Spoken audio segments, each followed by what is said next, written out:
Muy bien. Pues bueno, buenas tardes nuevamente. Vamos a dar comienzo a nuestro taller.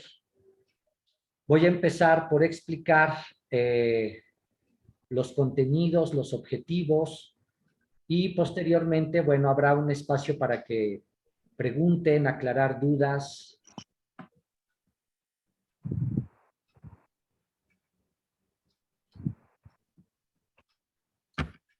Y les decía, en este caso, vamos a ver los objetivos. Perdón, es que no sé cómo pasarle la diapositiva, estando compartida la...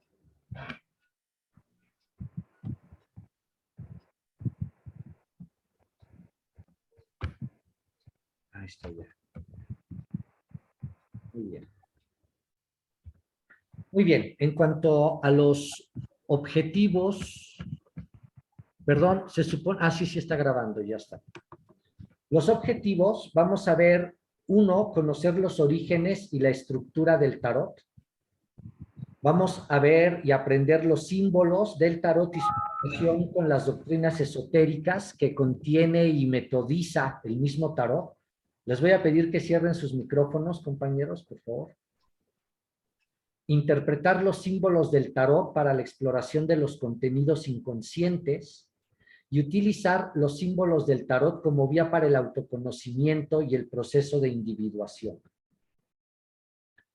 Bien, vamos a empezar sobre los orígenes del tarot. Les voy a pedir que tengan a la mano un cuaderno, pluma, para que puedan hacer apuntes sobre las ideas que consideren esenciales, importantes, sobre las que quieran volver o sobre las que quieran reflexionar más adelante. Quiero empezar con esta frase de Eliphas Levi que dice: la ciencia jeroglífica absoluta está basada en un alfabeto en el que todos los dioses son letras, todas las letras números, todos los números signos perfectos. Le vamos a poner mucha atención a esta frase porque encierra, digamos que, la síntesis de todo lo que es el tarot y que vamos a estudiar a lo largo de este taller.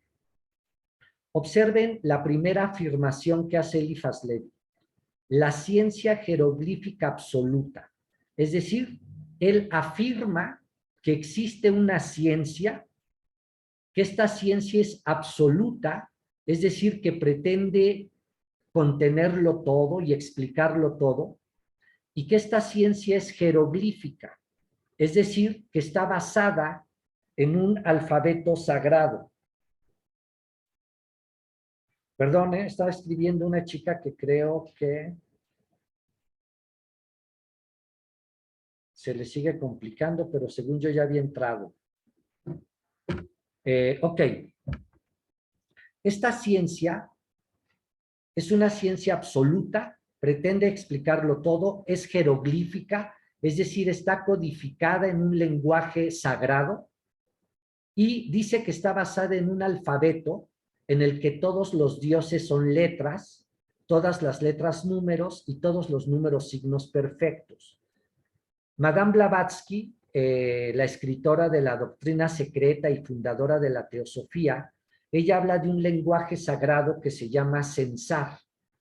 Este lenguaje, según ella, consta de letras, números, colores, figuras geométricas, signos zodiacales, planetarios, de un conjunto de símbolos. Y este conjunto de símbolos constituyen un alfabeto sagrado. Vamos a ver nosotros que el tarot, y esto es fundamental que lo registren desde ahorita, el tarot es en realidad un libro sagrado, pero escrito en jeroglíficos, es decir, en signos sagrados.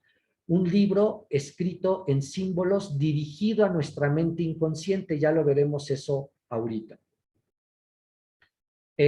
Respecto a esta ciencia, vamos a tratar de, ahorita explicando el origen del tarot, de entender de dónde viene.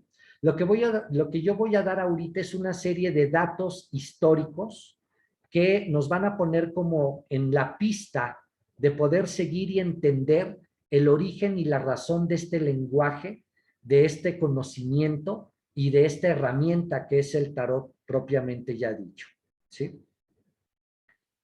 En realidad, estrictamente hablando, sobre el origen del tarot, se desconoce así en el sentido estricto su origen.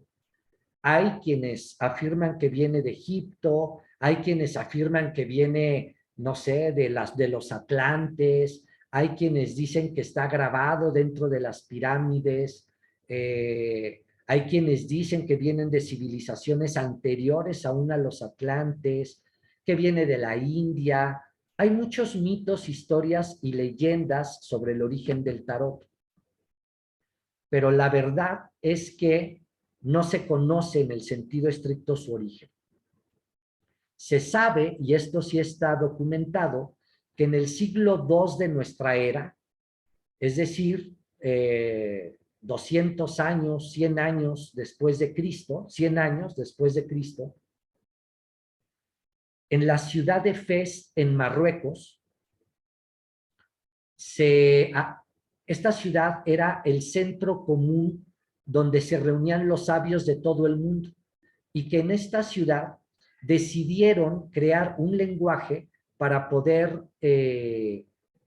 digamos, ocultar y a la vez conservar y preservar la sabiduría de los tiempos. Sería interesante entender qué estaba pasando en ese siglo I después de Cristo, ¿no?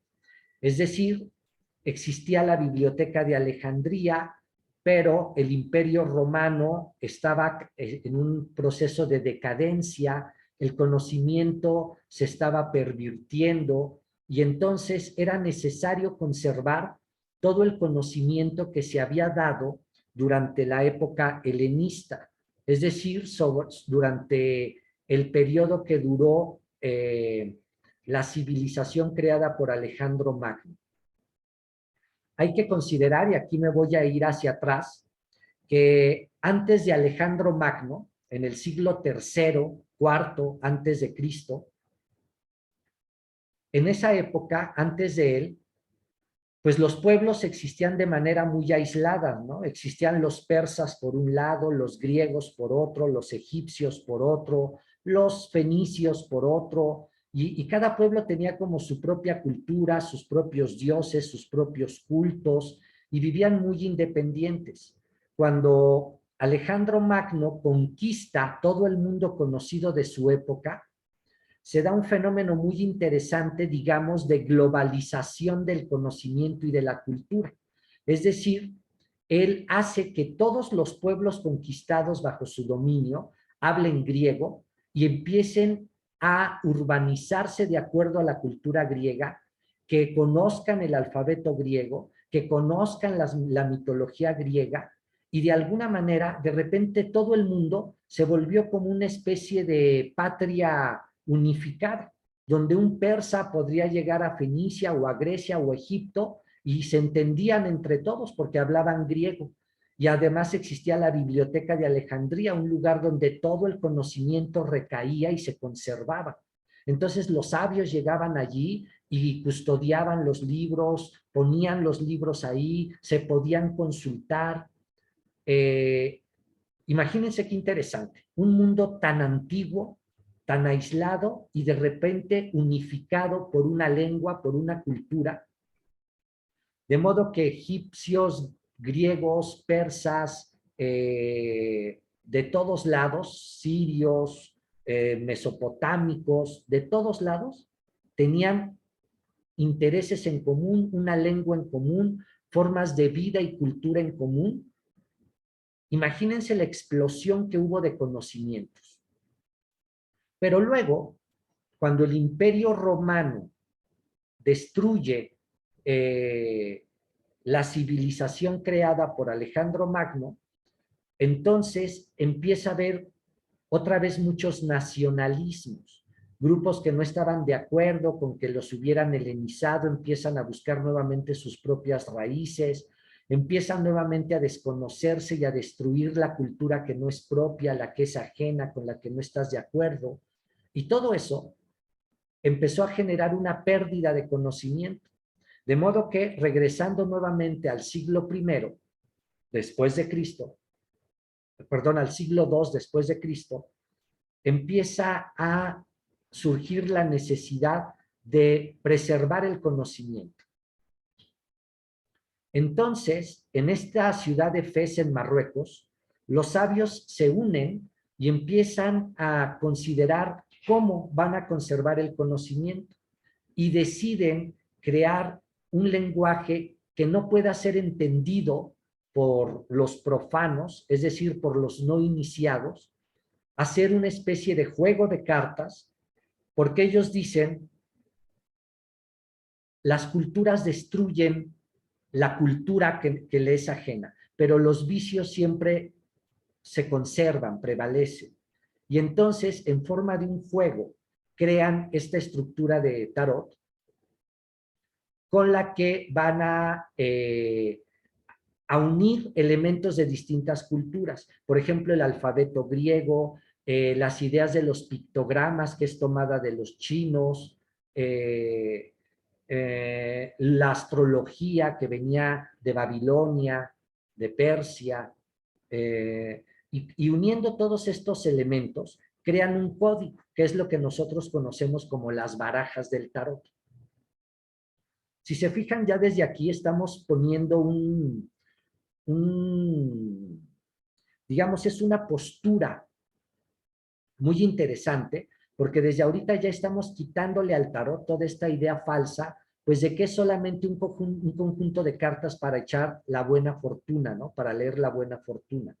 En realidad es un libro sagrado que conserva, de hecho lo voy a decir así, es como la Biblia de la tradición sagrada de la tradición hermética. Vamos a ver ahorita qué es esta tradición hermética. Cuando los griegos conquistan Egipto, Egipto tenía unos cultos que se conocen como misterios. La palabra misterio no significa lo misterioso, sino eran ciertas formas de culto. Vamos a analizarlos, de hecho. Estos cultos, que también había en Grecia, los cultos, los misterios de Eleusis, los misterios de Samotracia, los misterios órficos. En Egipto existían los misterios de Osiris. ¿Qué son los misterios? Eran formas de culto en los que se explicaba el conocimiento a través de lo que ahora podemos llamar un psicodrama, es decir, una especie de representación teatral. El iniciado era tomado y se le hacía vivir como en una representación teatral la apoteosis de un dios o de un héroe, la vida, muerte y resurrección de este dios o de este héroe. Entonces, este era un sistema pedagógico, porque miren, todos los seres humanos tenemos mente, sentimientos, cuerpo, para simplificar. Y podemos aprender con cada una de estas partes. Podemos aprender con la mente, como ahorita lo estamos haciendo. Desde la comodidad de tu hogar estás escuchando esta charla y aprendes datos, pero solo tu mente está aprendiendo. Si estuviéramos aprendiendo a través del arte, pues sería a través de la emoción, de la sensibilidad. Y si fuera a través del cuerpo, podría ser a través de danzas o a través de ejercicios o a través del desarrollo de alguna habilidad motriz, y estaríamos aprendiendo con el cuerpo. Pero los misterios eran sistemas pedagógicos en los que se te enseñaba de manera que las tres partes de ti tuvieran este conocimiento, aprendieran este conocimiento. Es decir, en un psicodrama está trabajando al mismo tiempo tu mente, tu sentimiento y tu cuerpo. Las tres partes están recibiendo impresiones de una calidad fina. ¿Por qué de una calidad fina? Porque se están representando los misterios sagrados, la apoteosis de un dios o de un héroe mitológico. De modo que el iniciado estaba recibiendo una enseñanza con la totalidad de su ser. Y estos eran los misterios. Los misterios eran antiquísimos. Por ejemplo, los misterios eleusinos, cuando en el siglo III el cristianismo se vuelve la religión de Estado y interrumpe la celebración de los misterios eleusinos. Imagínense, los misterios de Eleusis ya tenían 2000 años de celebrarse año con año. O sea, es como si ahorita un culto estuviera existiendo, como ahorita el cristianismo mismo. Imagínate que tiene 2000 años de practicarse y de repente llegara a una religión dominante y aboliera la práctica de las misas y del cristianismo y desapareciera de la faz de la tierra. Así pasó con los misterios. Eran celebraciones mistéricas sagradas muy antiguas que con la llegada del cristianismo fueron suprimidas. Entonces, todo este conocimiento que corría riesgo, que estaba en peligro, era necesario rescatarse. Y entonces construyeron este lenguaje simbólico y lo codificaron en lo que ahora es nuestro tarot. A grandes rasgos, ¿no? Porque hay muchísimos aspectos ahí que hay que tomar en cuenta. Cuando los griegos invaden Egipto, ellos helenizan Egipto, es decir, hay una versión helenizada de la cultura egipcia, que es la famosa dinastía ptolomeica, y empieza a haber una serie de asimilación de las ideas egipcias con las griegas. Y en ese contexto surge un conocimiento muy importante en Alejandría que se conoce como hermetismo. El hermetismo, que son los libros sagrados de Tot, del dios egipcio, pero helenizado bajo el nombre de Hermes Trismegisto. De ahí viene hermetismo de Hermes, el dios griego, que es el equivalente de Mercurio. Todo eso lo vamos a ver con calma. El dios Mercurio, el mensajero de los dioses, Hermes, el mensajero de los dioses. Entonces el tarot es el libro sagrado del hermetismo, es decir, es el mensajero de lo divino, es el que conserva lo divino y lo sagrado. Vamos a estudiar a fondo toda esta filosofía, vamos a aprenderla de hecho. Vamos a poder decodificar una clave del tarot, así viéndola en cada detalle, en cada dibujo, en cada figura, en cada color.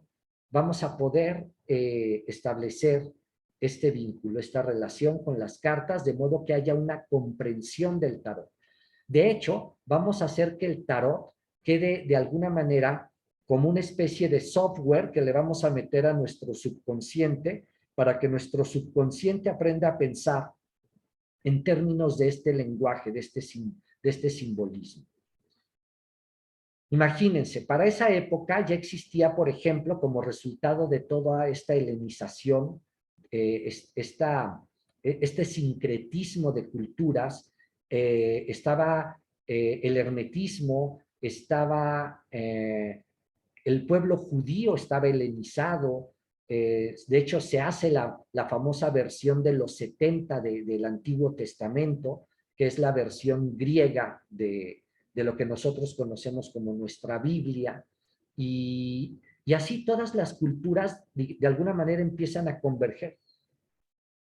Y esto provoca, por ejemplo, imagínense los filósofos griegos, ¿no? Que también ya habían existido, o sea, los presocráticos, Platón, Sócrates, para esta época de hecho ya estaban muertos. Entonces toda la filosofía griega es retomar, y surge, por ejemplo, Plotino, con la filosofía neoplatónica, que es una especie de síntesis entre ideas gnósticas, herméticas, platónicas, cristianas, y ya empieza a haber allí una especie de sincretismo muy rico de conocimiento.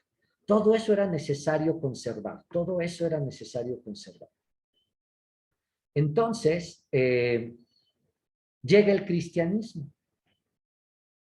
En el siglo III, el cristianismo ya tenía siglos de estar existiendo y ya había muchas corrientes de cristianismos. Ya había unas corrientes que se descalificaban con otras. Había unos que hablaban de la divinidad de Cristo, otros de que no, que era humano, otros que no había nacido de la Virgen, otros que sí, otros que si en realidad Jehová no era Dios, sino era una especie de arconte o Dios secundario y así, ¿no? Ya había muchas ideas extrañas como ahorita sobre escuelas cristianas. En ese momento, una de todas estas escuelas cristianas es la que se queda con el poder político de Roma, se queda como la religión del Estado romano y se vuelve toda poderosa. ¿Por qué? Apagan su micrófono, quien lo tenga conectado, por favor. ¿Por qué? Porque en ese momento el emperador Constantino era amigo de un obispo de una de estas corrientes y entonces esta corriente toma poder político. Y entonces empieza a perseguir a todo lo que acabamos de platicar, todo este conocimiento antiguo empieza a ser perseguido y también todas las otras ramas de cristianismo que no coincidían con sus dogmas. Y entonces empieza un proceso muy, muy fuerte, que es la persecución del conocimiento. Todo este conocimiento, entonces, para sobrevivir, se vuelve subterráneo, oculto, es decir, empiezan a surgir hermandades, cofradías, sociedades secretas, escuelas que tratan de conservar este conocimiento en lo oscurito, porque si se enteran que andas practicando esas cosas o creyendo cosas ajenas al dogma cristiano, pues eras perseguido, asesinado, quemado, al grado de que, como todos sabemos, se quemó la biblioteca de Alejandría y se perdieron los milenios de conocimiento conservados hasta ese momento, y fueron los cristianos quienes la quemaron. Si quieren enterarse un poquito de eso, no sé, de manera muy sencilla, pueden ver la película El Ágora, donde se ve la vida de Hipatía, una filósofa que fue perseguida por los cristianos. O libros, ¿no? Hay muchos textos que nos hablan de esta historia, de esta parte de la historia. Bien. Hasta aquí estamos viendo más o menos, de acuerdo a los datos históricos que sí se tienen precisos, que fue en esa época que se gestó por primera vez el tarot. Luego nos vamos a brincar toda la Edad Media, que son 1000 años, y nos vamos a ir al Renacimiento, el año 1500. En el Renacimiento, que como todos sabemos, se le llama así porque precisamente durante la Edad Media, el centro de todo el conocimiento, giraba en torno a Dios. Dios era el centro de todo. Y todo lo que oliera a otra cosa estaba mal, era perseguido y destruido. Con el Renacimiento hay un resurgimiento o renacimiento de la filosofía clásica griega y de todo este conocimiento humanista. Este concepto de humanista, compañeros, les pido que le pongan mucha atención porque es valiosísimo. El humanismo es el regreso, es el momento en el que se regresa al ser humano como centro del universo. Ya no es Dios el centro del universo. Ahora es el hombre, el ser humano, el centro del universo. Y es necesario rescatar lo que había dicho Sócrates, conócete a ti mismo. Es necesario rescatar los valores humanos, la condición humana, porque el ser humano durante la Edad Media había quedado totalmente reducido a la voluntad de un grupo dominante de poder, donde tú no podías pensar por ti mismo, creer por ti mismo, saber por ti mismo. Todo era solo adoctrinamiento y dogma. Con el Renacimiento empieza a haber un nuevo interés por el conocimiento, por la verdad.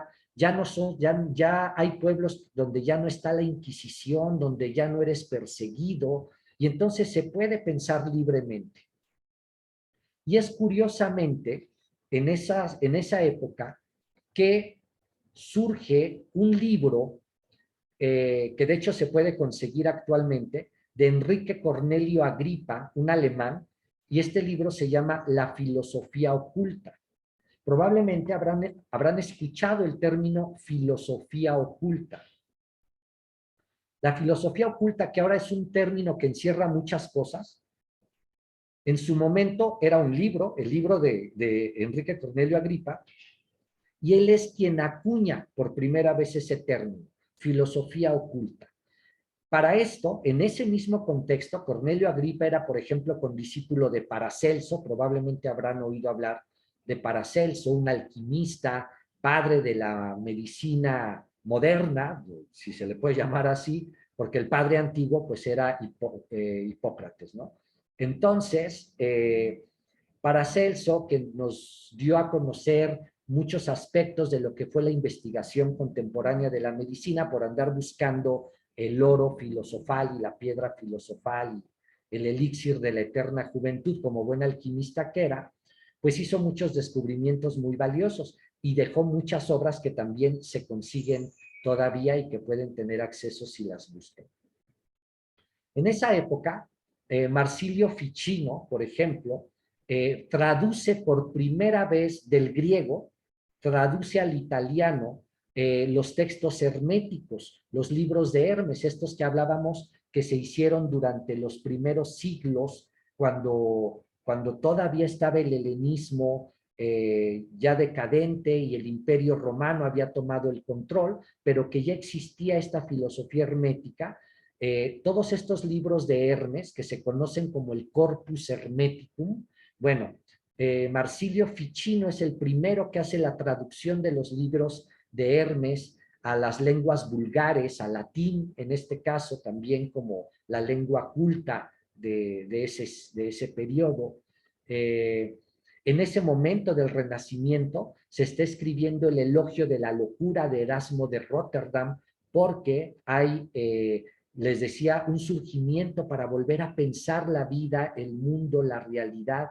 Se está escribiendo la carta sobre la dignidad del hombre de Pico de la Mirandola, donde vuelve a poner al hombre en el centro, ¿no? Donde Pico de la Mirandola hace decir a Dios que él puso al ser humano en medio de la creación, donde él tiene la voluntad por derecho propio de evolucionar hacia las cosas divinas o involucionar hacia los brutos, hacia los animales.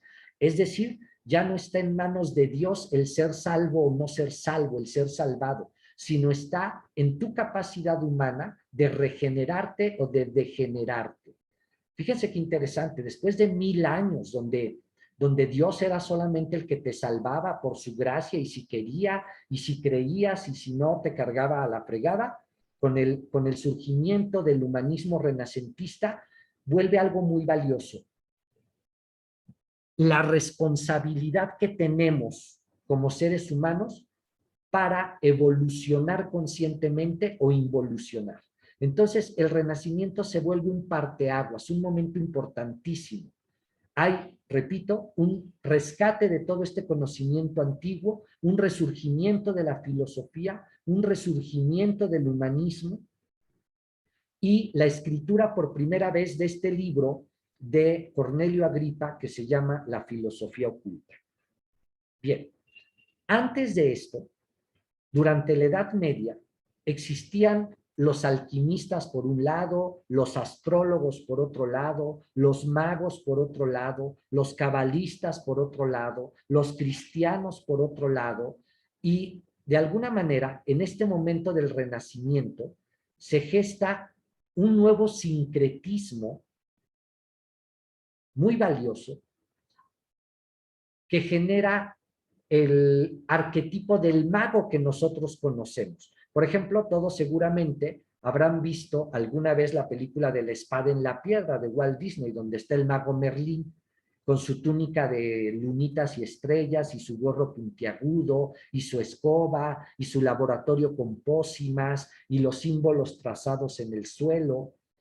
Todo eso, compañeros, es una imagen sincrética, porque él ya representa al mago renacentista, es decir, él es al mismo tiempo un astrólogo, como los antiguos babilonios, pero también es un brujo, como los celtas druidas de la Europa conquistada por los romanos, con su escoba, pero también es un alquimista con sus pócimas, y también es un cabalista con los símbolos sagrados que tiene trazados en el suelo, y de alguna manera es un personaje completo, es un personaje sabio en los estándares del Renacimiento, es decir, una persona que sabía de astronomía, de plantas, de química, de biología, de física, de lo sagrado, de las tradiciones, de todo, ¿sí? Este personaje representativo de la sabiduría es un personaje que nosotros vamos a rescatar arquetípicamente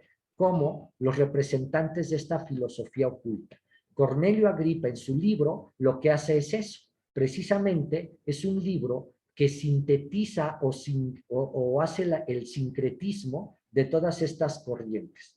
Esta obra está dividida en filosofía natural, en filosofía celeste, en filosofía humana, y de alguna manera empieza a mezclar todos estos temas para crear una filosofía unificada del ser humano, una comprensión total del ser humano. Bien, aquí estábamos más o menos en el año 1500. Nos vamos a ir ahora al año 1614, 1613, 1614. En 1600, la Inquisición había quemado a Giordano Bruno, un sacerdote filósofo que se atrevió a dudar de algunos aspectos de la fe. Para esa fecha, compañeros, también ya estaba la reforma de la Iglesia, es decir, ya Lutero se había separado de la Iglesia Católica y se había creado el protestantismo, toda una corriente de cristianismo que buscaba reformar al cristianismo de las prácticas tergiversadas de la Iglesia. Hay que entender que para esa época la Iglesia ya tenía 1500 años de existir y pues entonces claro que a lo largo de ese tiempo pues se había vuelto una institución políticamente poderosa que tenía una serie de prácticas no muy éticas para poder conservar su poder terrenal, su poder político, su poder económico. Y Lutero, que era un fraile muy devoto, pues no estuvo de acuerdo con las prácticas tergiversadas de la Iglesia, se separa y crea esta reforma de la Iglesia.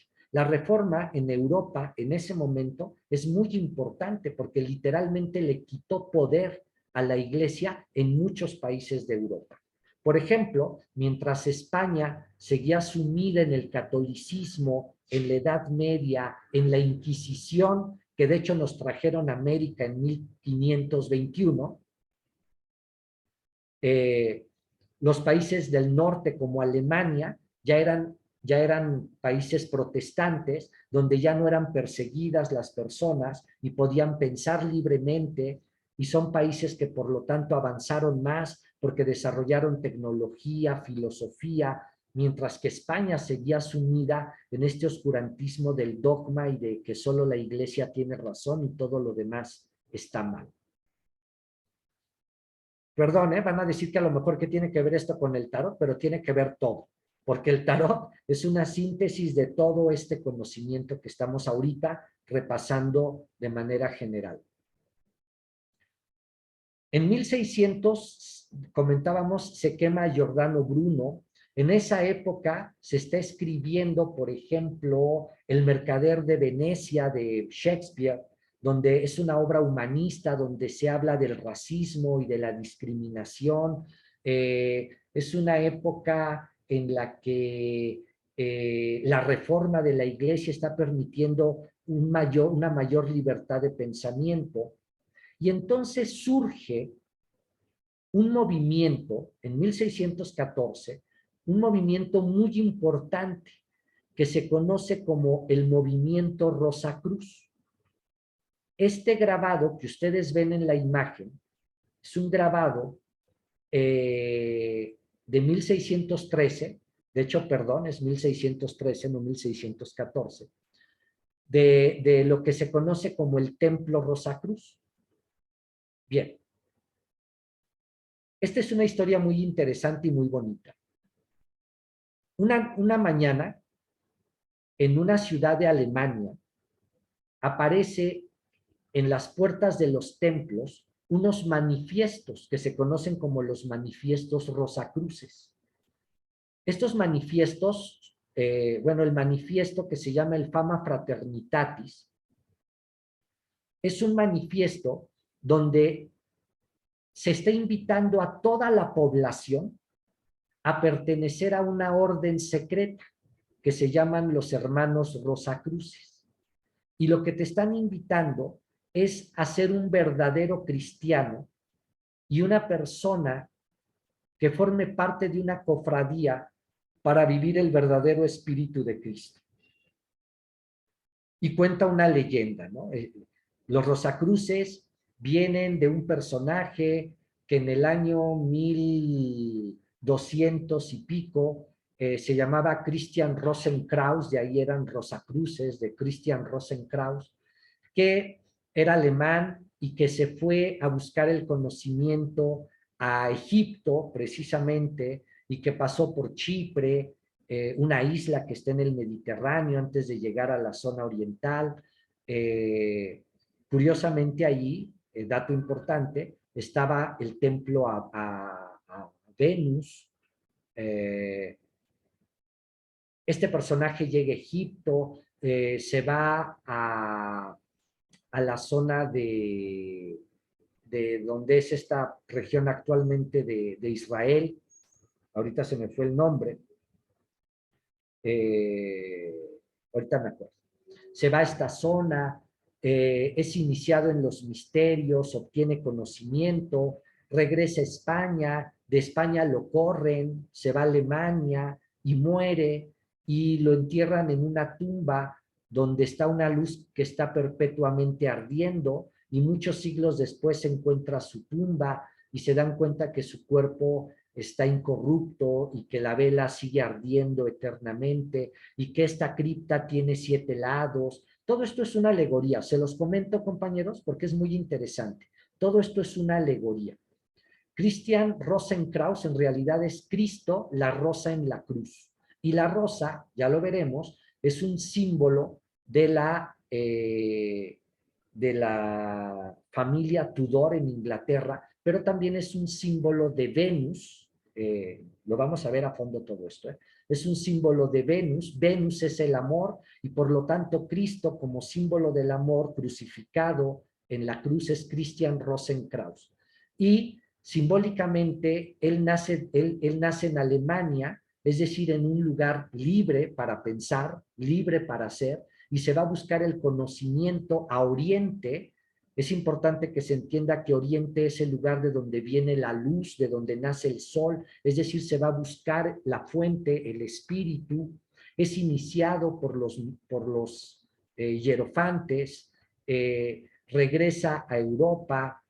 Curiosamente se va a España y de España lo corren porque España representa el pensamiento dogmático y cerrado. Y todo esto es una alegoría. El movimiento Rosacruz es una alegoría de la búsqueda del perfeccionamiento del ser humano a través de la sabiduría para representar el verdadero espíritu del cristianismo esotérico, del cristianismo profundo. En estos edictos Rosacruces venía una frase, ¿no?, que decía: nuestro templo es el templo vivo del Espíritu Santo penetrando la naturaleza entera. Y esta frase la voy a repetir porque quiero que observen esta imagen. Nuestro templo es el templo vivo del Espíritu Santo penetrando la naturaleza entera. Y si se fijan, aquí hay un templo, pero tiene rueditas. Es un templo que en realidad puede estar en cualquier lugar o que está en todos lados. Y esto fue lo que no entendió la gente cuando leyeron el Fama Fraternitatis, ¿no? Es decir, se les invitaba a pertenecer a una especie de hermandad secreta y toda Europa se volvió loca. Todos se volvieron locos buscando a los Rosacruces y curiosamente nunca nadie los encontró. Porque los Rosacruces no era una sociedad secreta en un lugar específico, sino todo aquel que practicara la reforma de esta verdad, estuviera donde estuviera, era un hermano Rosacruz. Y por eso el templo es el templo vivo del Espíritu Santo, penetrando la naturaleza entera. Es decir, eres tú, ese lugar donde estás, este es tu templo. y en este templo está la sabiduría. Nuestro libro es el libro de la naturaleza, decían los Rosacruces. Entonces, actualmente hay unos grupos por ahí que se dicen Rosacruces, varios, pero fueron creados más o menos la mayoría en el siglo XIX, algunos en el siglo XX, y se dicen herederos de esta tradición. Pero repito, estrictamente hablando, los Rosacruces no eran una secta, sino era un movimiento filosófico para regenerar la filosofía, el cristianismo y reivindicar el hermetismo que se había rescatado en el Renacimiento. Y entonces los Rosacruces tenían un libro sagrado que le llamaban la rota. Rota significa rueda en latín. Y la rueda, al revés, rota es taro. Y también es Torá o Tora, que Torá es el nombre de la Biblia para los judíos. Lo que nosotros llamamos Pentateuco, los primeros 5 libros de la Biblia, los judíos le llaman Torá, al revés es Taro, Tora, Rota, y entonces hacen alusión a la ley. Concretamente, su libro es el libro sagrado de la ley. Y el tarot es el libro sagrado de la ley, pero escrito en símbolos. Ya veremos por qué en un momento o para la otra sesión, depende hasta dónde lleguemos. Entonces, hasta aquí. Resulta que entonces los Rosacruces son los que le dan, digamos, una nueva forma al tarot. Fíjense bien, nosotros habíamos comentado que lo que se sabe es que el tarot fue creado en el siglo II después de Cristo, pero la verdad es que a nosotros no nos llegó ningún tarot de aquella época. Hay tarots antiguos, medievales, pero lo que se conocen son fragmentos. En realidad nunca nos llegó un tarot completo. Lo que se alcanza a ver es que era un tarot distinto a lo que ahora nosotros conocemos como tarot. ¿A qué nos lleva esto? A que son los Rosacruces en el siglo XVII, en el año 1613, los que restituyen el tarot, le restituyen al tarot su estructura originaria y actual. Es decir, hay como una reconfiguración del tarot. El tarot que nosotros conocemos, el tarot que nos llega a nosotros, es una estructura renacentista, de fines de la Edad Media, principios del Renacimiento.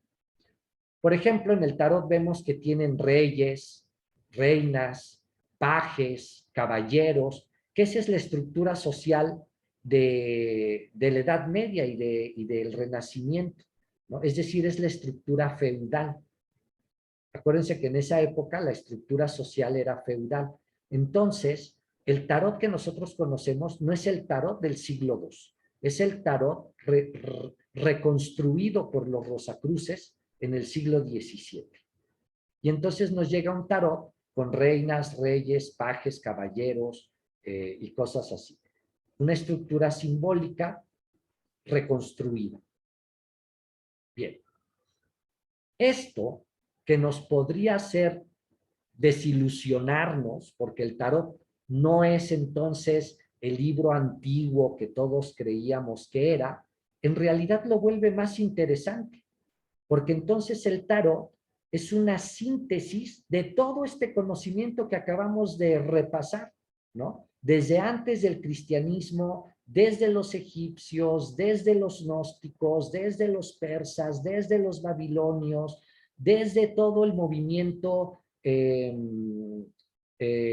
helenista, el surgimiento del neoplatonismo, el hermetismo, de toda la Edad Media, que hay un dato que me voy a permitir contárselos, es muy valioso. En el siglo XII, Europa, pues estaba bajo el dominio, Europa fue conquistada por los romanos, entonces tenían una estructura grecorromana muy, muy sólida. La educación, la cultura era grecorromana. Pero en Europa existían culturas autóctonas propias del lugar, que eran muy importantes, lo que conocemos como el druidismo, los celtas, el lenguaje de las runas, las brujas, todo eso existía, era la famosa religión pagana de los europeos. En el siglo XII hay un movimiento ¿cómo se dice? Para europizar Europa. Es decir, Europa tiene su propia cultura, tiene sus propios símbolos, tiene sus propias tradiciones, tiene sus propios orígenes, sus propias leyendas. Y en esa época surgen las historias de los caballeros andantes, surgen las historias del rey Arturo y la búsqueda del Grial, porque son símbolos que tienen un origen celta, ya no cristianos. Después se cristianizan, pero eso viene después. Entonces, regresando a donde estábamos, para el siglo XVII, el tarot en realidad está resumiendo y sintetizando toda esta sabiduría, todo este conocimiento, toda la historia de Europa y toda la historia de Occidente está resumida, todo lo que pensó el ser humano durante esos 2000 años está resumido en el tarot. De modo que el tarot es una máquina para pensar, es un libro sagrado y es una herramienta síntesis de todo lo que se considera sagrado para el ser humano, todo lo que implica la comprensión que tenían los antiguos de la espiritualidad y del trabajo interno, del conocimiento que se tenía sobre la constitución oculta del ser humano. Todo eso es nuestro tarot.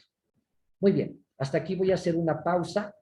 Voy a dejar de compartir para que conecten sus cámaras, por favor.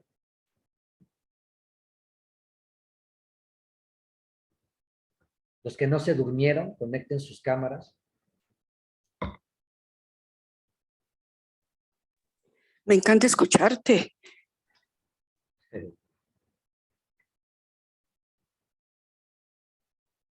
Conéctense, conéctense. Tú ya te echaste tu siesta, Luisa, ya vi. No, estaba escuchando. Muy bien. La idea de dar la palabra ahorita, compañeros, es para que pues, nos permitamos compartir, porque yo sé que es mucha información, sé que son muchas ideas y seguramente habrá comentarios, opiniones, preguntas. La idea es que pues también interactuemos y que no se vuelva esto un monólogo aburrido. Benjamín, ¿alzaste la mano? Sí, me gustaría, gracias Jorge, me gustaría cómo comprender cuál es la parte que sí perdemos y cuál es la actualización que tenemos al día de hoy, al 2022 de esto, por decir alguna fecha. ¿Qué es cuál es la parte contemporánea y occidental que tenemos en el tarot en este caso? Ok. El tarot que tenemos, que es el tarot del siglo XVII, el que hicieron los Rosacruces, no pierde nada. No pierde nada. Lo único que hay que ver es que es el mismo conocimiento anterior, pero bajo la forma que le dieron ellos por su contexto histórico, su comprensión social. Lo único que hicieron fue una adaptación de los símbolos para explicarlos a su época y a su momento, pero no que se perdiera la esencia, el sentido o la profundidad de lo que era el tarot. Por ejemplo, hay un tarot que se conoce como tarot de Teila, que se dice es una reminiscencia de los tarots antiguos del siglo II. Algo que tú puedes ver en ese tarot es que, por ejemplo, los arcanos mayores, que nosotros conocemos como el loco, el mago, la muerte, la torre, la luna, la estrella, ahí se llaman, por ejemplo, el día, la noche, el hombre, la mujer, las aves, la tierra, porque son más bien como si estuvieran representando los 7 días de la creación. Pero en realidad, la esencia del símbolo es exactamente la misma. Y la razón es, y esto es lo importante, aunque lo vamos a ver a fondo más adelante, Benjamín, es que el significado de las cartas del tarot se los da la atribución del alfabeto hebreo. Es decir, no importa si el símbolo fuera distinto, la atribución del alfabeto hebreo es el que le da el conjunto de símbolos significantes. ¿Sí? Hay un libro que se puede conseguir que se llama el Sefer Yetzirah, que es un libro de Cábala, en el que ahí es donde se le dan las atribuciones del alfabeto hebreo, más bien todas las atribuciones que tiene el alfabeto hebreo. Cada letra hebrea es un planeta o un signo, un número, y todas estas una inteligencia, y estas atribuciones son del alfabeto. Entonces no importa la carta del tarot, sino importa que la letra es la que le da el sentido profundo a la carta del tarot. No sé si con esto más o menos te respondo tu pregunta. Y la otra rápida es, ¿cómo diferenciamos estas cartas de otras como el Osho, como otro tipo porque vemos cuando te dicen tirar cartas, como decías tú al principio, ¿no? La tirada de cartas puede ser distinta y hay diferentes aproximaciones. Y la otra, ¿qué pasa con la adivinación? Porque hay un efecto de adivinación y no sé si hay porque esta es una parte filosófica, transpersonal, de vida, humanista, pero luego hay un tema como más místico, no sé, de otras capacidades y probablemente con una preparación distinta de los sentidos y de las almas y cómo se relacionan estas cosas en este tipo de cartas, ¿no? Sí. Bueno, ok, te voy a responder, pero te me estás adelantando. Consideremos que este es un taller de muchas sesiones y vamos a ir viendo esos temas progresivamente para que los podamos ir entendiendo y no se quede nada más como en una respuesta fácil. Pero bueno, ahorita te voy a dar la respuesta fácil y luego profundizaremos en el sentido. Bueno, respecto a tu primera pregunta, que era... Las cartas distintas de otras. sí. Ok, el tarot es una estructura muy específica. Es una estructura que tiene 78 cartas, dividida en 56 arcanos menores y 22 arcanos mayores. Eso es un tarot. Y tienen lo que se conocen como los 4 palos: bastos, copas, espadas, oros, reyes, reinas, pajes, caballeros, ¿sí? Y existen otro conjunto de cartas que se conocen como oráculos. Estos oráculos, pues, son de invención personal. Tú puedes hacer tu oráculo, ¿no? Donde tú dices, pues yo soy un fan de, no sé, de ¿quién te gusta? De Ken Wilber. Y entonces voy a hacer mi oráculo de Ken Wilber. Y entonces voy a hacer que en unas cartas sean los memes o niveles de conciencia, otros sean, no sé, las otras divisiones que hace de la experiencia humana. Y entonces hago un oráculo de 53 cartas, porque con estas completo el modelo de Ken Wilber. Y entonces sacas una carta y te va a decir algo relacionado con eso. Un oráculo es una estructura que sirve para conectar con tu inconsciente, pero no tiene la estructura interna de un tarot.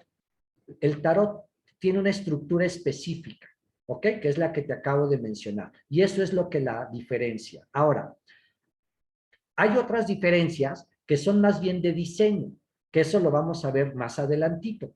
El tarot es uno y siempre es el mismo. Ya hay gente que te dice, oye, ¿vas a dar un curso de tarot? Sí. ¿Pero de qué tarot? Del de Rider. No, es que yo quería uno de tarot egipcio. Es el mismo, porque el tarot es el tarot. Una vez que tú aprendes tarot, ya después tú ya nada más eliges los diseños que te gustan. ¿Te gusta el egipcio? ¿Te gusta el de gatitos o el de pitufos o el de brujas o el de Hello Kitty o cualquier tarot? Ya nada más cambia el diseño. Pero la estructura simbólica es la misma. ¿Sí? Te responde eso, ¿no? Y luego está el tema de la adivinación. Bueno, la adivinación es todo un tema. Primero, te quiero comentar, y digo, todo esto me estoy adelantando, pero está bien, son las dudas que surgen. Hay como dos maneras de acercarse a este tema de la adivinación.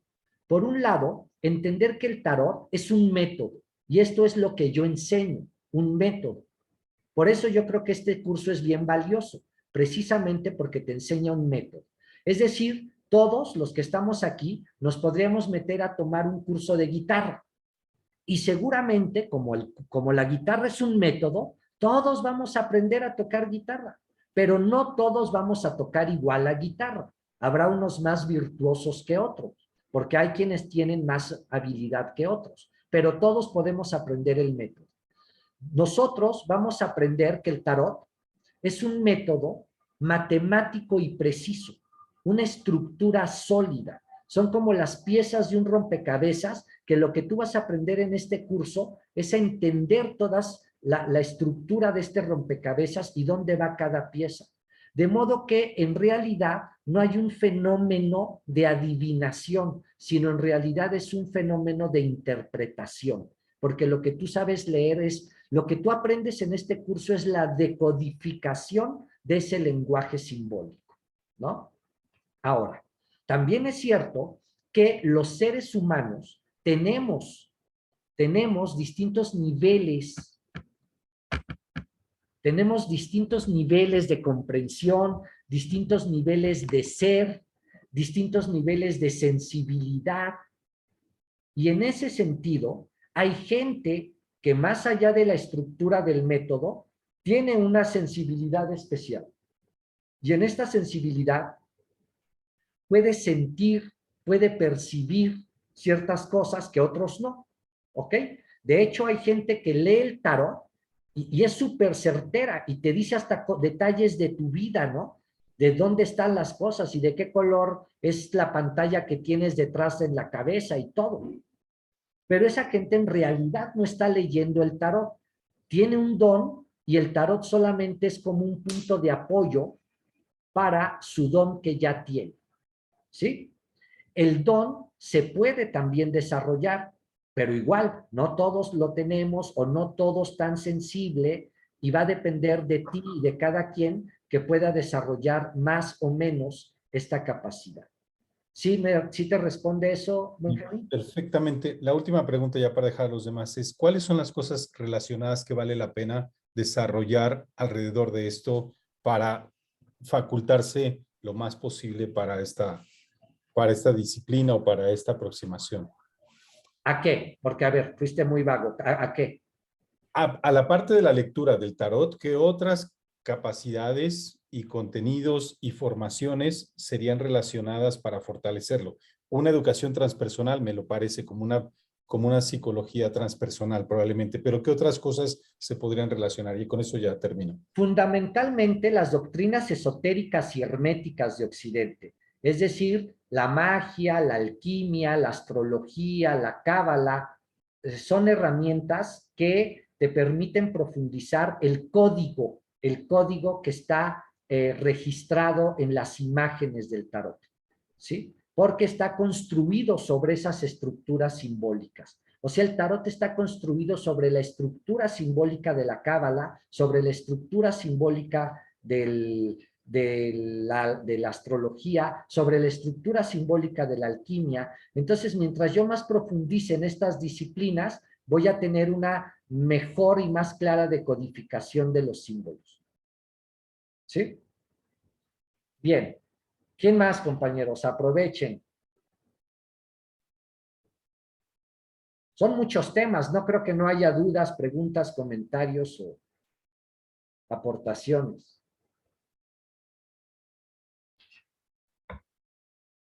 Paul. ¿Qué tal, Jorge? ¿Cómo estás? Bien, ¿y tú? Muy bien. Oye, Jorge, yo tengo una pequeña duda, una pregunta.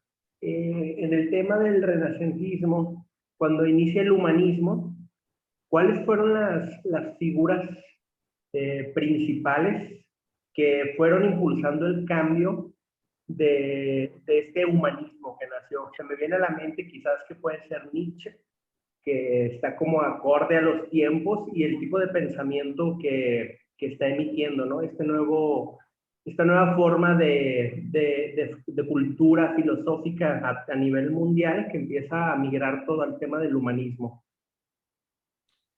Bien, Paul, nada más no seas malo. Repíteme la parte primera porque me perdí en los tiempos, como que sentí que o no te escuché, o tú diste un salto de tiempos que ya me hice bolas. Anda ahí dando unos metaversos, ¿no?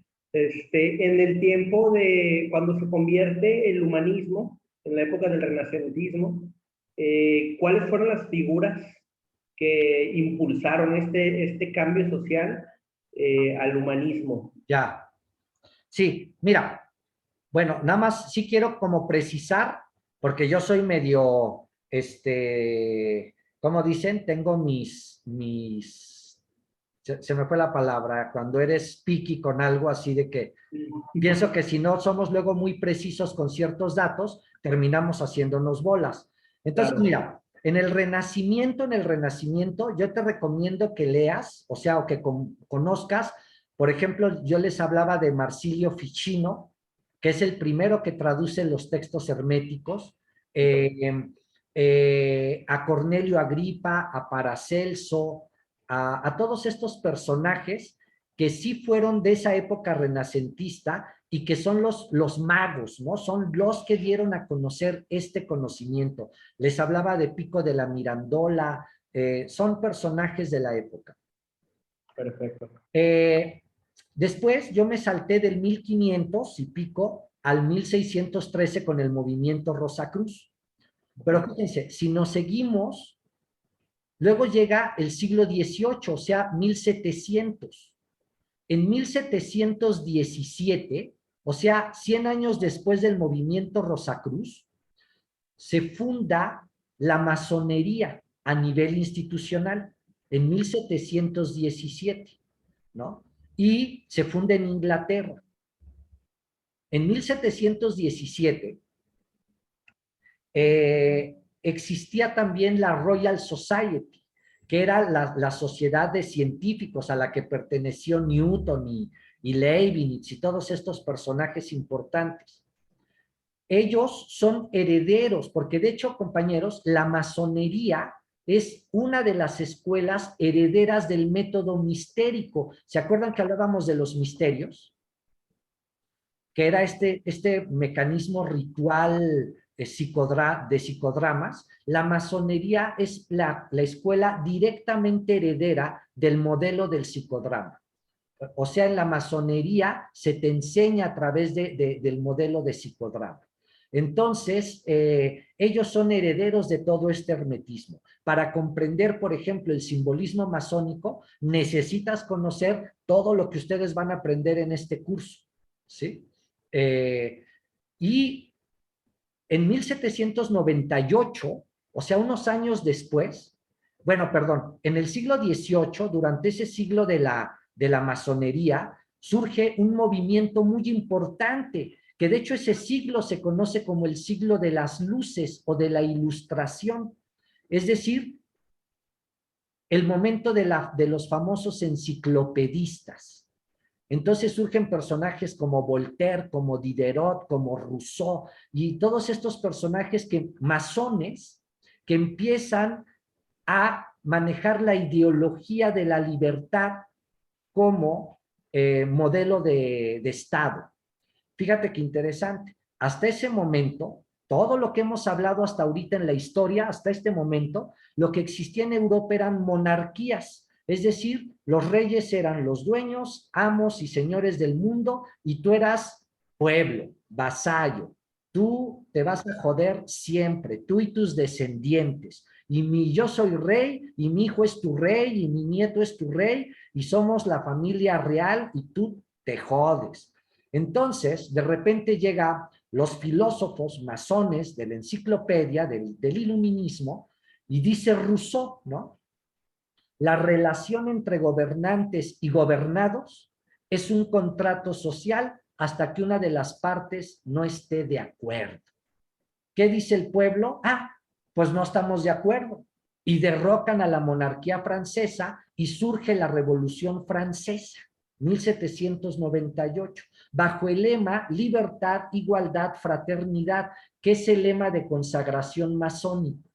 Libertad, igualdad, fraternidad. Y entonces, fíjate, 1798, fines... 89. ¿Eh? 1789. 1789, fines del siglo XVIII. 1810, comienzo del siglo XIX. El movimiento libertario francés, que viene de los masones, ¡pum!, viene a liberar a todos los pueblos de América de la corona española y surgen todos los movimientos independentistas bajo las mismas premisas de la Revolución Francesa. Y entonces vienen los masones, herederos del movimiento hermético, a crear modelos de Estado republicanos, es decir, donde tú tienes representación, donde tú eres libre y donde tú tienes derecho de ser, pensar y elegir. Entonces, me regreso. En ese contexto del siglo XIX es que surge Nietzsche, por ejemplo, ¿no? Nietzsche es del siglo XIX, Schopenhauer es del fines del XVIII. Estos personajes son más bien personajes que podríamos ubicarlos dentro de una visión existencialista. Nietzsche no, Nietzsche se considera vitalista, pero bueno, es un vitalismo existencialista. El tema es que son personajes que no son herederos de la tradición hermética, eso sí es importante.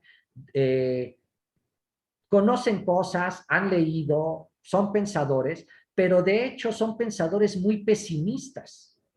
Y en cambio el hermetismo es una postura sagrada.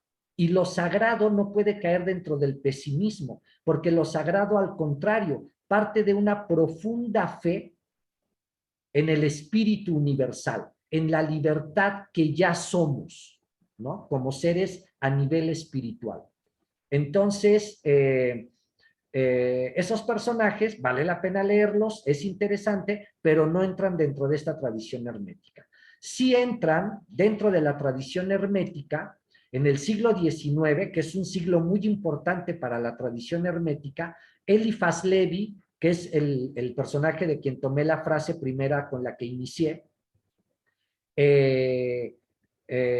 no sé, Madame Blavatsky, todos los ocultistas del siglo XIX, Papus, Fabre de Olivet, Oswald Wirth, todos estos cuates sí son personajes que fueron herederos de la tradición hermética. ¿Sí? Perfecto. No sé si eso responde a tu pregunta. Sí, totalmente. Justamente quería como encontrar algún referente que fue heredando a través de los años estos conceptos filosóficos. Se me viene también a la cabeza, podría ser Gurdjieff, ¿no? Algún heredero de este sistema. O Claro. él tampoco entraría ahí. Claro, Gurdjieff es un heredero de la tradición sagrada. Bueno, fíjense bien, porque esto es interesante.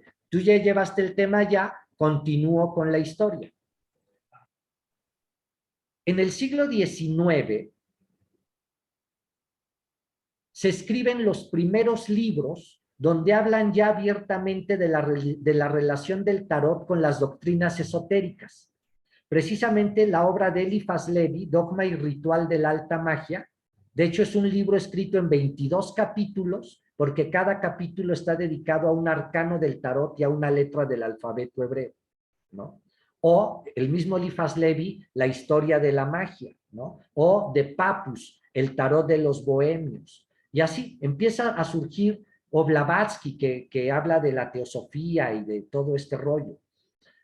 Todos ellos empiezan a hablar de que el tarot es un libro sagrado.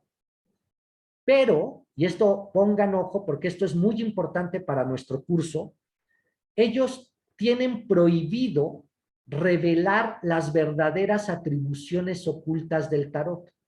Es decir, pueden hablar de que el tarot es sagrado, pero a propósito tergiversan el orden para como perderte en las piezas del rompecabezas.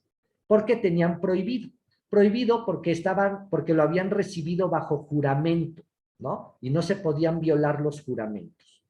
En ese tiempo, un grupo de masones ingleses viajan a Alemania y se contactan con una orden secreta heredera, supuestamente, de los verdaderos y originales Rosacruces que habían permanecido ocultos desde el siglo XVII.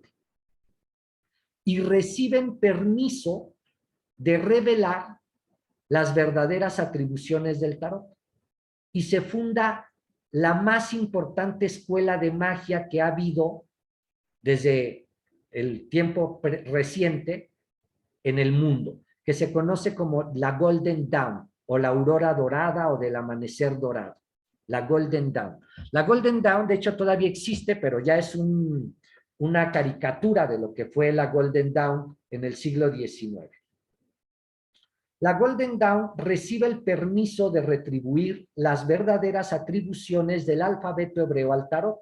Entonces, por ejemplo, si tú lees los libros sobre tarot de la escuela francesa, es decir, de la escuela de Eliphas Levi, de Papus, de los que tenían prohibido revelar los secretos, tú vas a ver que ellos le atribuyen la letra Aleph al mago, la letra Bet a la sacerdotisa, la letra Gimel a la emperatriz y así. Pero en automático, como ese no es el orden real del tarot, todas las letras hebreas ya quedaron alteradas. Y entonces, sí están, pero te despistaron, te ocultaron la clave. Y la escuela inglesa, al recibir el permiso de restituir el valor, llega y crean el tarot que ustedes están viendo, que bueno, el tarot que les encargué, que se llama Rider, hay que conseguir su tarot Rider, que está diseñado por Arthur Edward White, miembro de la Golden Dawn, le restituyen los valores reales al tarot. Y entonces ya se sabe que el ojo es Aleph y no el mago, que Bet es el mago, ¿no? Y no la sacerdotisa. Y eso es lo que nos va a dar la clave para que en verdad podamos saber qué es el tarot a fondo. Sin esa clave estaríamos perdidos. Tendríamos como una herramienta bonita, interesante, pero al final sentirías como que algo no terminas de entender y no encaja y ya me hice bolas y ya no supe qué sigue. En cambio, con esta clave vas a tener toda la estructura sistémica del tarot. Es maravilloso. Y entonces llegamos a aquel tarot que nosotros, ustedes, van a conocer, la metodología y la sistematización del tarot, es la restitución de los verdaderos, de las verdaderas atribuciones del tarot de la escuela inglesa, que son masones herederos del movimiento Rosacruz, y es la línea de estudio que nosotros llevamos, la línea de la Golden Dawn. ¿Ok? Bien, siguen las preguntas, comentarios, aportaciones. Anayara, Luisa, Lourdes, Cintia. Cintia, ¿no puedes prender tu cámara?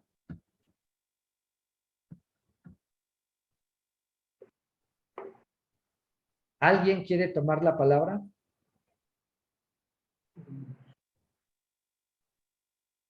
Uno de los principales íconos de la Golden Dawn, ¿quién vendrá siendo? Es porque creo que mencionaste a White, ¿no?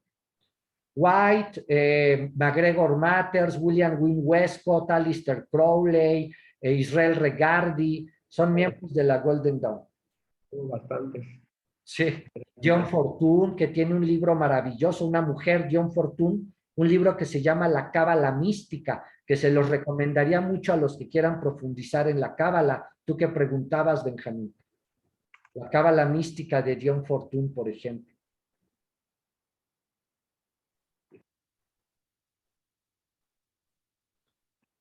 Paul Foster Case, son muchos, muchos. Órale, interesante.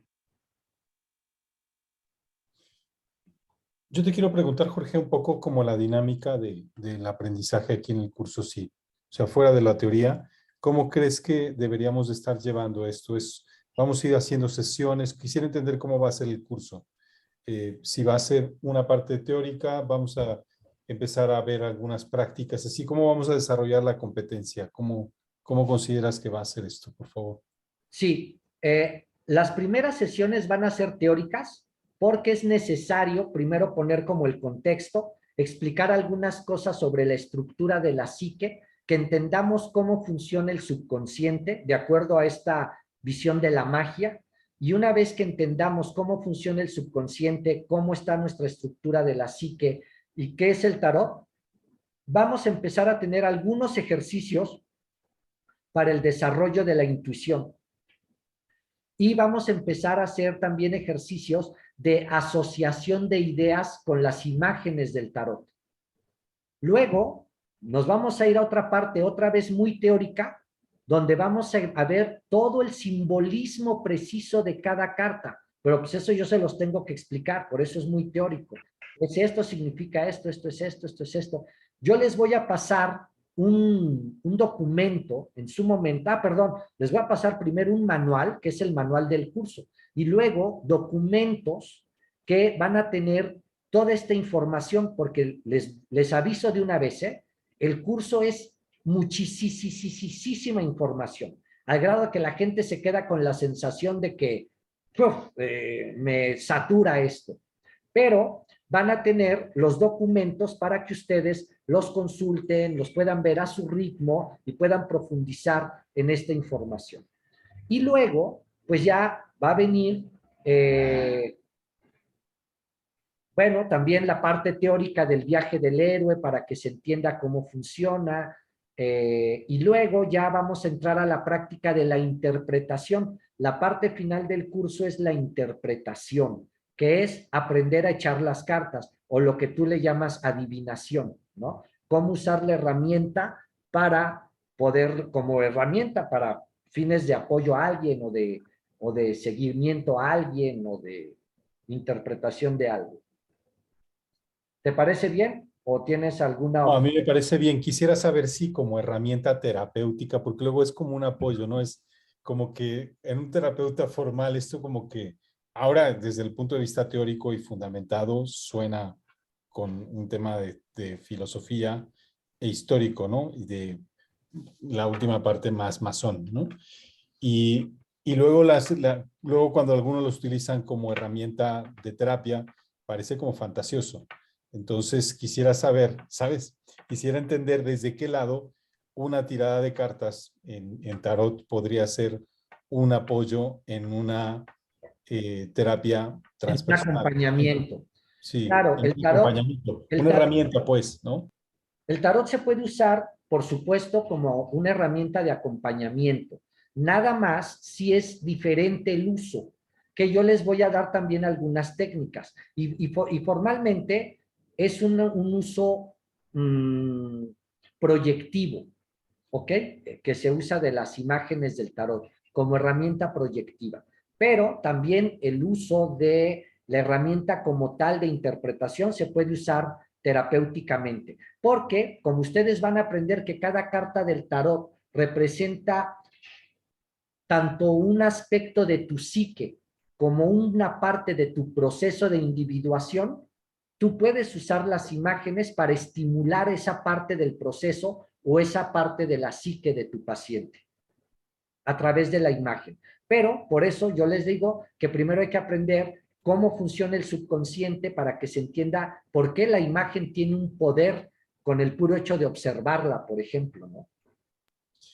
La otra pregunta que te quería hacer, mencionaste como 3 o 4 veces psicodrama. Psicodrama tiene 100 años, ¿cierto?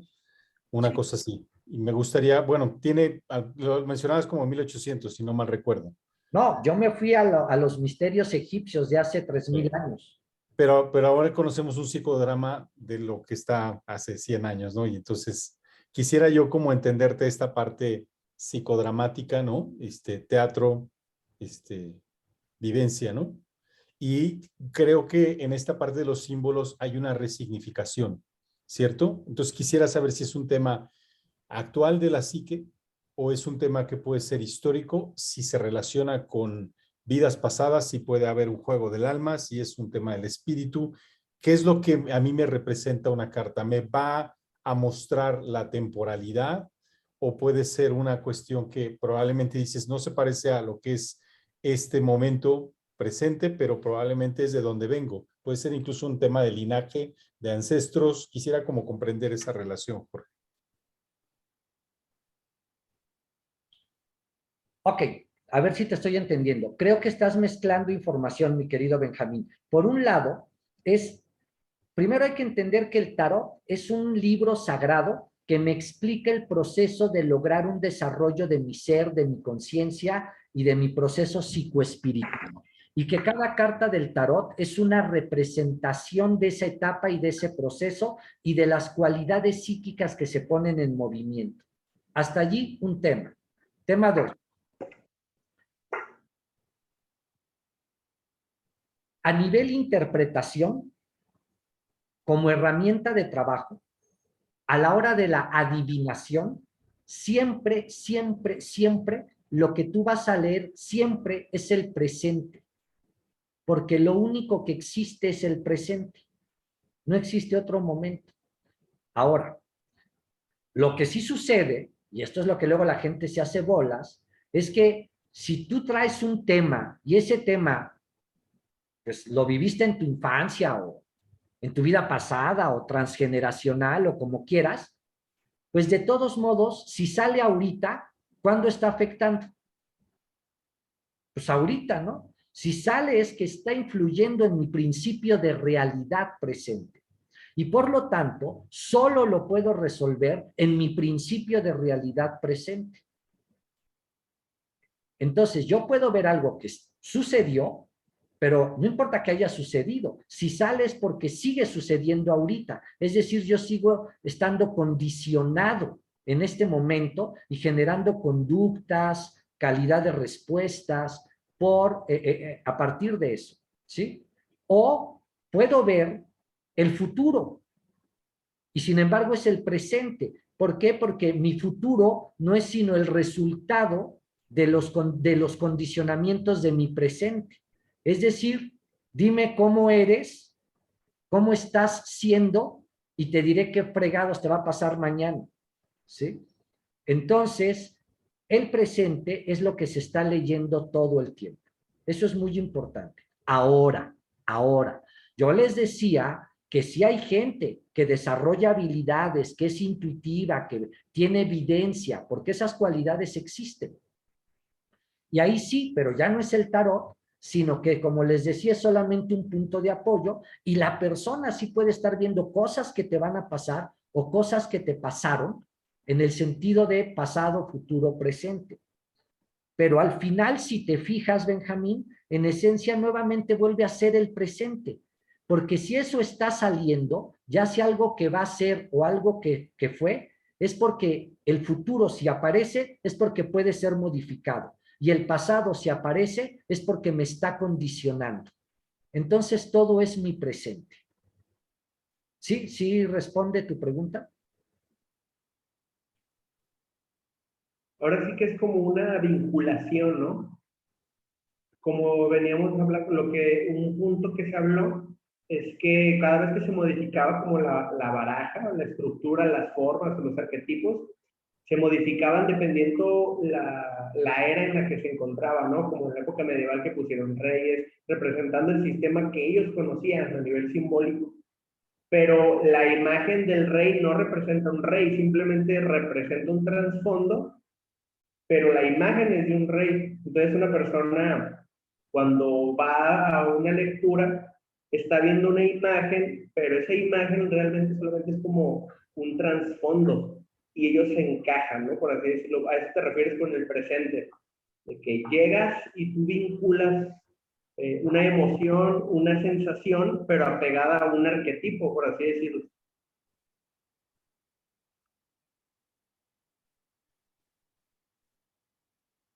A ver si te entendí. Mira, si ahorita a mí me sale que tengo problemas con mi papá, y yo te digo, oye, pero mi papá murió hace 30 años. Entonces, ¿se equivocó el tarotista? No. No, sí. Tengo problemas con mi papá, es decir, traigo rollos en mi presente que no he resuelto de mi relación con mi papá y me siguen afectando, me están afectando en mi presente. Y entonces el arquetipo padre está activo en mi inconsciente, aunque mi papá físico se haya muerto hace 30 años. ¿Sí me explico? Sí. Y a eso se refiere con el presente. Ok. Está actuando en mi presente porque estoy siendo víctima o estoy condicionado por el arquetipo padre que está activo en mi inconsciente. Claro. ¿Sí? ¿Te responde? Sí, totalmente. Bien, ¿qué más?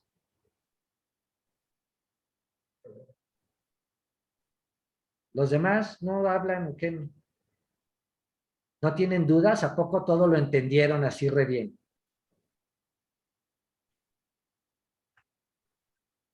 Yo tengo otra duda, que tengo varios puntos.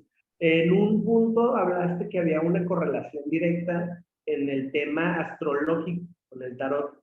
Sé que esto se va a ver más adelante, probablemente, pero como un indicio de este tema, ¿cómo se representa las imágenes o los arquetipos actuales apegado al tema astral? Bien, algo que me gusta mucho, tú mencionabas hace rato a Gurdjieff. Uspensky tiene un libro que se llama Psicología de la posible evolución del hombre, y en este libro Uspensky dice que la psicología es la ciencia más antigua y en sus aspectos esenciales una ciencia olvidada. Dice, la psicología, por alguna razón, siempre fue sospechosa y subversiva, y por lo tanto aparecía en la forma de filosofía, pero era psicología, o de astrología, pero era psicología, o de arquitectura, pero era psicología, o de alquimia, pero era psicología. O sea, lo que te quiero decir es que la astrología, la magia, la cábala, la arquitectura sagrada, en realidad son formas de psicología antigua, ¿no?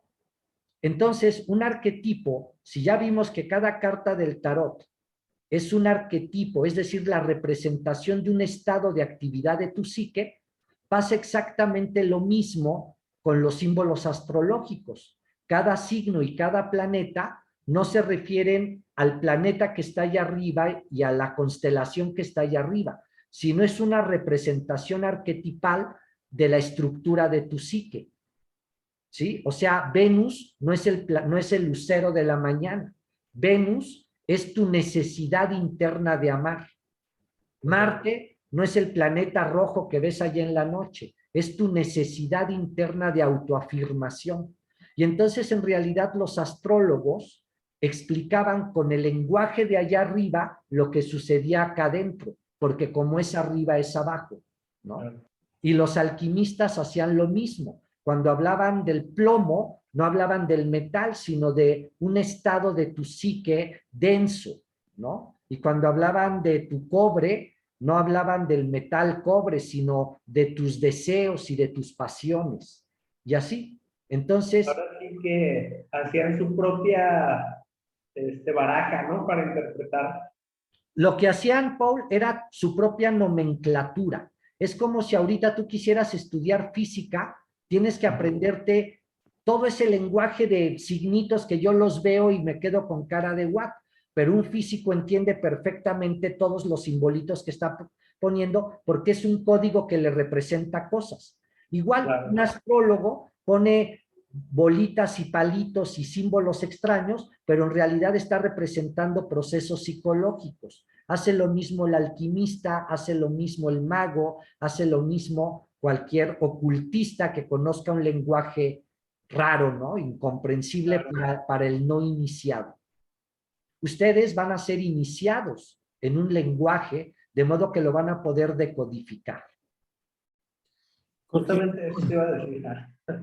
Jorge, ¿cómo hago cuando tengo una persona enfrente y estoy haciendo la lectura del tarot? Que no es mi energía, sino la de él, porque yo sé que es pon tu mano y haz esto, ¿sabes? Hay como un ritual de proceso. Y estabas hablando tú de la psique, es una parte también energética, es la energía del otro. ¿Cómo hay en realidad, en verdad estoy leyendo lo de él y no parte mía, no una transferencia? no algo que se captó del universo y que en verdad es de la persona. ¿Sí me explico? O sea, Sí, sí. cómo sucede que en verdad estoy leyendo lo suyo, ¿cierto? Sí. Déjame prender la luz, permíteme.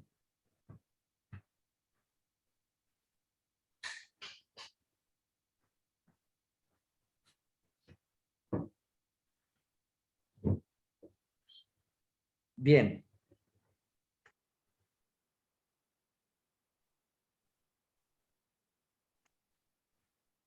Ok.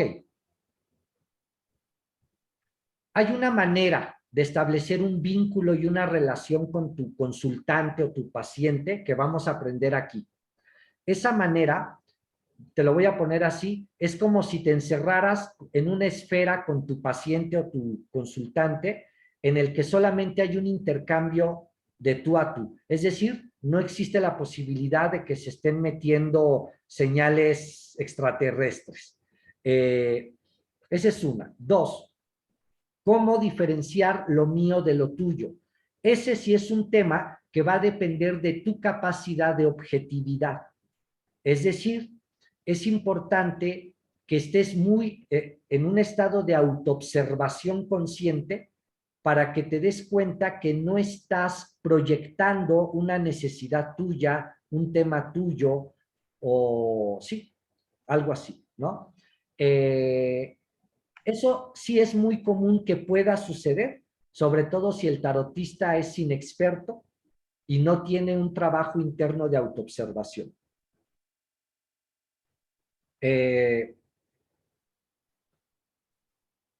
¿Sí no, te responde eso? Sí, una parte y la otra es cómo también es la energía de él, porque es tu energía, tu parte de Sí, las cartas, esa parte como, cómo me aseguro que desde el punto de vista bioenergético es lo suyo, se está captando y es hacia él, independientemente de la transferencia y estas cosas que a veces en terapia suceden, ¿no? Pero sí. quisiera energéticamente Ok, cómo si está colocada ahí la de este caso yo no le llamaría paciente, pero la de la persona que está enfrente, ¿cierto? sí. Ok, te voy a ser muy sincero desde cómo lo entiendo yo y lo vivo. El intercambio de energía solo existe, o bueno, siempre existe, pero solo afecta en la medida en que yo estoy débil de mi propia energía. Solamente, si no, no me afecta. El intercambio siempre se está dando hasta cuando caminas en la calle y te rozas con otro. Claro que hay niveles de intercambios, ¿verdad? Como el sexual, como son otros niveles de intercambio, pero el intercambio siempre se está dando. Digamos que ese no es un problema. Aquí lo importante y lo que creo que es necesario entender es que no es un tema de energía, Benjamín, sino es un tema del inconsciente. Es decir, quien escoge la carta no es tu energía, así como en abstracto, como es literal tu inconsciente. Tu mente inconsciente ve todo, sabe todo, oye todo y registra todo. Que eso es a lo que yo quería que me aguantaran para llegar a la siguiente sesión y explorar a fondo qué es el inconsciente, pero está bien, digo, lo retomamos, lo profundizamos, vamos avanzando, pero mira, ¿nunca te ha pasado que fuiste a un lugar una sola vez en tu vida y alguna vez pasó que soñaste con ese lugar? Sí, claro, como un déjà vu o una cosa así, ¿no? No, no, que un día después hayas soñado que estabas en ese lugar, un sueño. Ah, ok, dale. No sé si les ha pasado, yo creo que a todos nos ha pasado. Alguna vez hemos estado en un lugar y luego soñé que ahí estaba, ¿no? En casa del tío, en casa del amigo, en casa del vecino. Y resulta que cuando sueñas, en tu sueño, ese lugar es exactamente igual a como lo viste esa vez. Es decir, tiene las mismas grietas, las mismas manchas, los mismos defectos, los mismos olores, las mismas texturas. Y tú nunca te fuiste a ese lugar a ver así, a aprenderte de memoria cada cosa. Tu inconsciente está registrando todo. O sea, yo, por ejemplo, estoy aquí viendo la pantalla, pero en realidad mi inconsciente está teniendo una captación de impresiones de todos los detalles de mi entorno. El inconsciente no está sujeto al tiempo y al espacio. Ya lo vamos a estudiar a fondo en el tarot. porque de hecho el tema del inconsciente es un tema fundamental en nuestro estudio del tarot. La subconsciencia, de hecho, es la sustancia de todas las cosas. Ya me estoy adelantando, ya lo veremos. Entonces, quien toma la carta, si yo extiendo un mazo de cartas, si yo extiendo un mazo de cartas así, y te digo, toma una carta, esa carta no la tomó el azar. Jung le llama sincronicidad. Es exactamente lo mismo que nosotros le llamamos inconsciente o subconsciencia. Tu subconsciencia fue la que eligió esa carta. Tu consciente no sabía, pero tu subconsciente sí. Y por lo tanto, esa carta, Benjamín, tiene que ver contigo. Ya si además yo me proyecto y saco cosas de mi cosecha, ese ya es mi problema. Pero independientemente de eso, la carta, al sacarla a tu inconsciente, está íntimamente relacionada contigo y no hay falla, porque es tu inconsciente quien eligió la carta. La sincronicidad, diría Jung. No sé si eso te responde, Benjamín. Sí, sí. Muy bien, compañeros, pues estamos en tiempo. Faltan 9 minutos y es tiempo de cerrar. Así que en este momento solamente les voy a pedir a todos y cada uno que con una palabra, una frase, una expresión, me digan cómo se van y qué se llevan de esta sesión. Empieza en el orden que yo los tengo en mi pantalla, Benjamín. Yo me voy con una historia filosófica y de capacidad de proyección de vida a través de una herramienta y un sistema. Bien, gracias. Lourdes, ¿cómo te vas y qué te llevas? Tienes cerrado tu micrófono. Ok. Yo me voy embelesada de escucharte. Me encanta el tema y estoy fascinada. Okay. Muy interesada en continuar. Muchas gracias. Gracias. Anayara Berrón. Yo me voy con mucha historia interesante y muy impresionada por todo. Y pues muy entusiasmada de saber todo lo que viene. Bien, muchas gracias. Luisa. Yo me voy pues conociendo otra parte del tarot, conociendo pues más bien el tarot, siempre lo he vivido como en esta parte de la adivinación o la lectura me llama mucho la atención, pero conocer toda esta parte de su historia pues me llama más la atención. Y pues bien. Gracias. Paul. Pues yo, primero que nada, por fin se me hizo poder platicar contigo, que ya tenía ahí varias ocasiones queriendo hacerlo.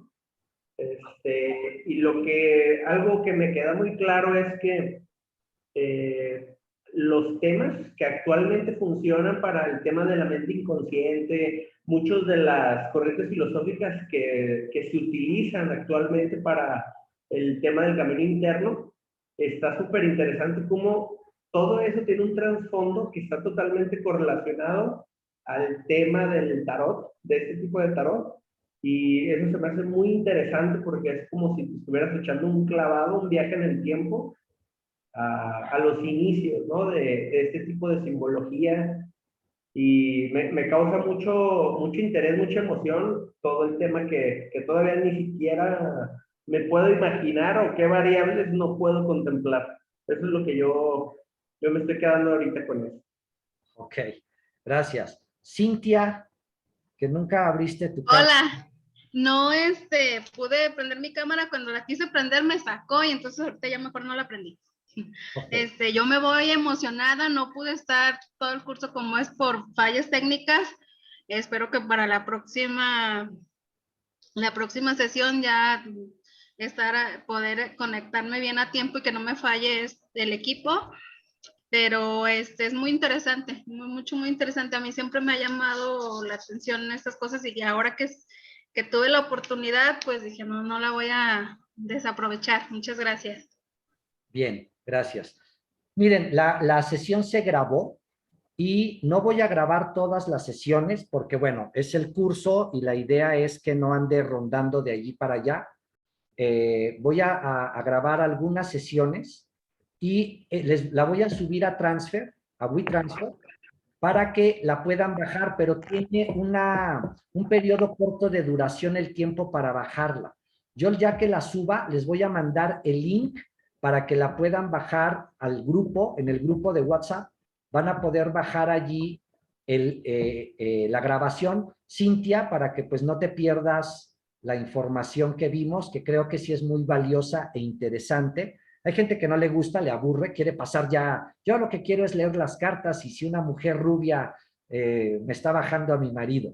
Pero hay otra parte que es todo este conocimiento profundo. Entonces, creo que vale la pena que puedas ver toda la charla y que pues, los que quieran bajen la charla.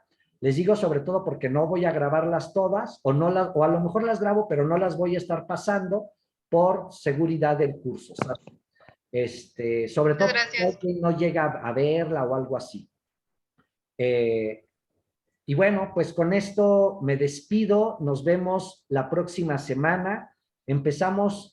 Tratemos de empezar lo más puntuales posibles. Siempre sí me gusta tener tolerancia porque siempre hay broncas con esto de la conexión y los tiempos y todo, pero pues tratemos de ser puntuales. Les voy a pasar también por el grupo de WhatsApp el manual y posteriormente les iré pasando más archivos que serán información complementaria para que ustedes tengan acceso a toda esta información. Les pasaré libros y cosas así para los que quieran profundizar en ciertos temas. ¿Ok? Sí, sí, sería bueno, Jorge, si nos puedes luego igual compartir de los libros que marcabas, alguna bibliografía que tú vayas pensando que sería bueno acompañar a lo largo del curso, ¿no? Totalmente, por supuesto que sí. Vale. Y si tengo los libros en PDF, se los paso. Vale. Gracias por animarte, Jorge, a hacerlo así, ¿eh? Después de Mira, tantas cosas. ya por fin. Entonces, les mando un abrazo, que estén bien. Gracias a ustedes por su confianza. Gracias. Nos vemos. Buenas noches a todos. Buenas noches. Gracias. Chao. Oigan, otra cosa. Todavía la siguiente sesión, porque estas son informativas, si a alguien le interesa, se puede integrar al curso.